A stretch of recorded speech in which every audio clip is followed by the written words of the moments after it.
paying tribute to my ancestors. And as you will see, 30 minutes of good old-fashioned footbag. Don't forget your rod lavers, because that's the best kicking shoe right there for all your different types of kicks. And you just get the basic footbag going. Do that for 30 minutes, 3 times a week. You'll keep it off. You're getting it in, and it's fun. Never stop hacking, baby. Live on, kick on. Peace.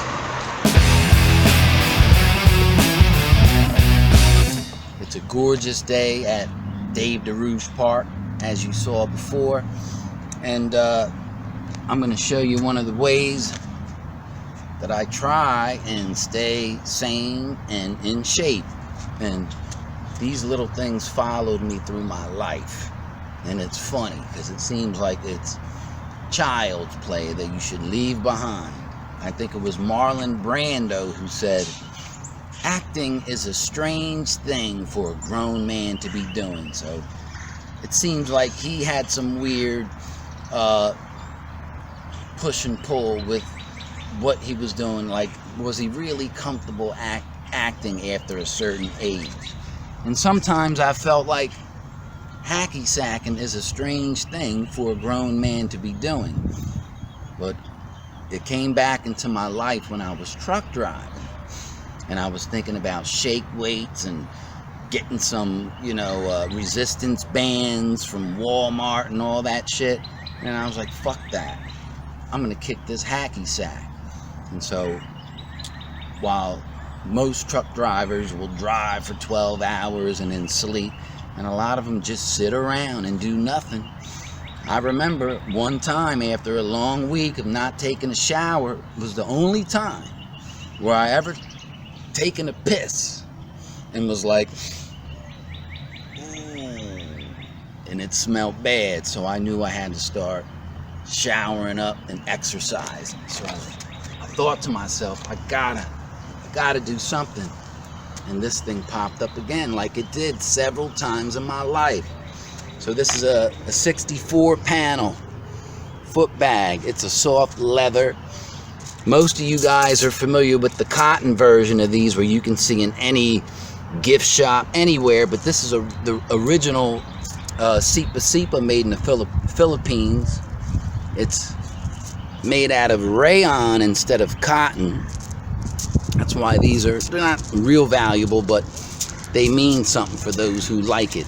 They're not filled with the small little soft plastic beads, but these harder, larger beads, and they have a certain sound to them. So you could always tell when somebody's kicking a real Sipa. One, it won't be faded. The color never fades out of this rayon, and it has a different sort of a clicking sound, right?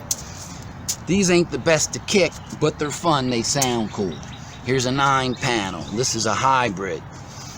This is really fun to kick. It's a sticky bag. This is great for stalling. We'll go through that. And this is a great kicker too. Let me pick this up. So how I really got into it again, and it stayed with me, just as an alternative. If I can't ride, if I can't run, if I can't swim, or if I'm just want to get something in there real quick, you can do this basically anywhere. The white trash, from hip hop to trip hop, the beats are not in. I'ma kick a little something for you. And that something goes like this. Here we go, check the flow and it will show. I don't know, but then it's all that whack shit spraying out the radio. Start the new century, the past is doing shit for me, continuously breaking out the mental penitentiary. Just listen, chill with all the dissing. Can't be blaming someone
obviously I'm a little rusty. Half hour doing this shit. You're getting it in. You're getting it in. 30 minutes, 20 minutes is cool, but fuck it.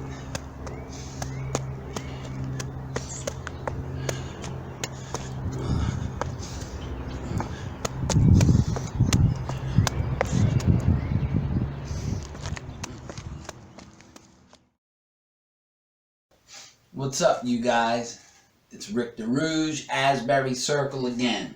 And as you've known, if you've been watching and keeping track, you know, I've spent the whole lifetime of not educating myself, but reading different books, different periods, and I'll go through different periods where I'm reading a lot or not a lot, but especially early on, you know, I want to start with some of the books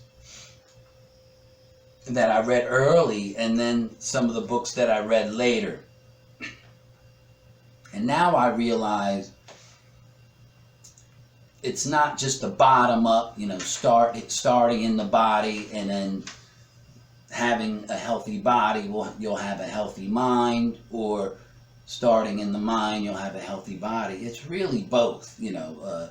The bottom up thing is take care of your body. This is where you store your trauma and your stress. So if you take care of the body, your mind will feel better. And I do agree with that, because your brain is an organ in your body. If that's where your consciousness lies, as a product of your brain, take care of the body, you'll have a healthy brain. So that's like the bottom up way of well-being. And then I have my top down, which is I still meditate. I've been meditating for 16 years. Before it was a hashtag, or before it was just a phrase that everybody knows. I had to find that shit the hard way. I had to read the relaxation response, because I didn't want to have a heart attack at age 33. You know, I did have this anger issue, and I knew it wasn't good for me and the people around me.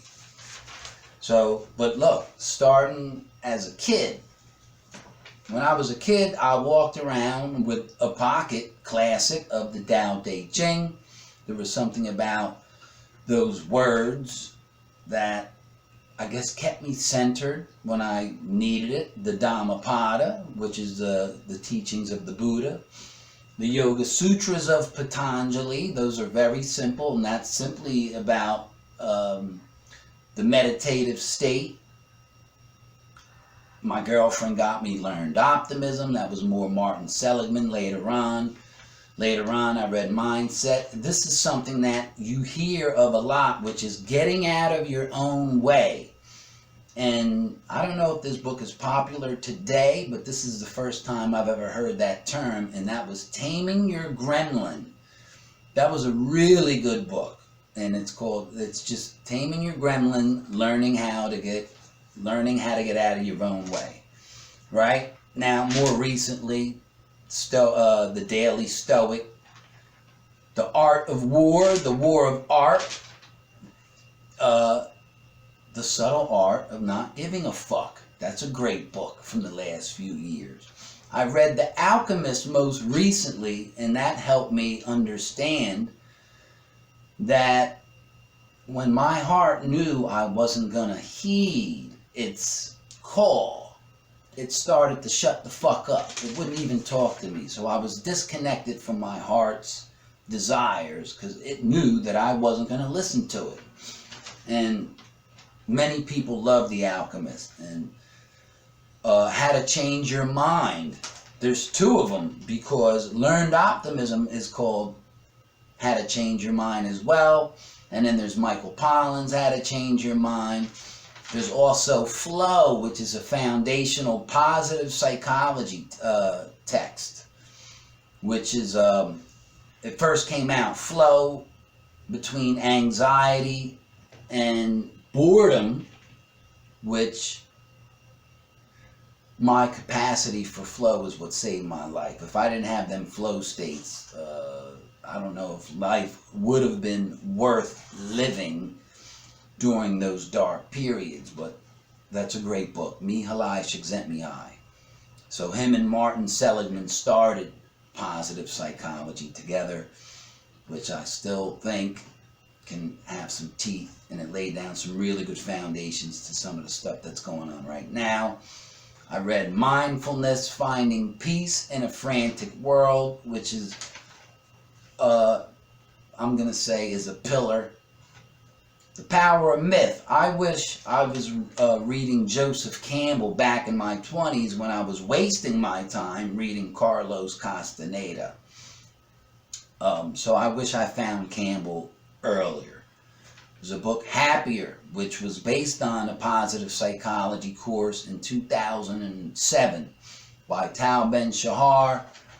Stealing Fire, and Anatomy of an Epidemic, which really talks about how often taking any medications really prolongs the illness that you're trying to cure. So it doesn't seem that any kind of medicine cures anything. You know, we have to heal ourselves. And so, having said all that, having read those books over the years, especially Anatomy of an Epidemic in recent years, makes me glad that through addiction and through some of these dark places, that ultimately I had a good life. And the song's called Still Breathing.